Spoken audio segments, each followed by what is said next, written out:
लोकसभा चुनाव में अब कुछ ही महीनों का वक्त बचा है।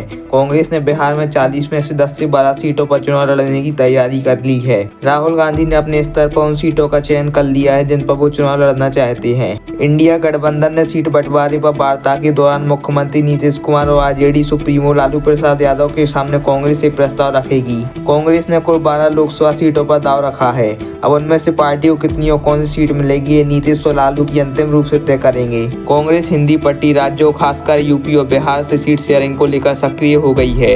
कांग्रेस ने इन दोनों राज्यों में कम से कम 50 सीटों पर अपना दाव पेश किया है। इनमें से बिहार में वह कम से कम 10 से 12 लोकसभा सीट लड़ना चाहती है।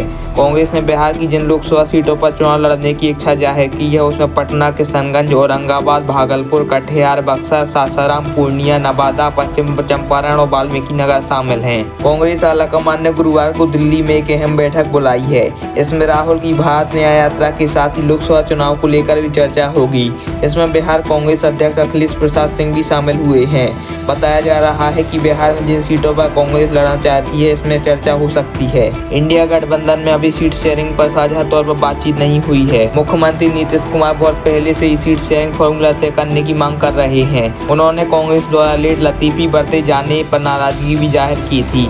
अब नीतीश जेडीयू के अध्यक्ष बन गए हैं। बिहार में सीट शेयरिंग का फॉर्मूला नीतीश और आरजेडी सुप्रीमो लालू यादव ही मिलकर तय करेंगे। कांग्रेस, जेडीयू और आरजेडी के अलावा गठबंधन में लेफ्ट पार्टियां भी शामिल हैं। माना जा रहा है कि बक्सर, औरंगाबाद, भागलपुर, कटिहार, नवादा जैसी सीटों पर कांग्रेस को अन्य सहयोगी दलों से माथापच्ची करनी पड़ सकती है।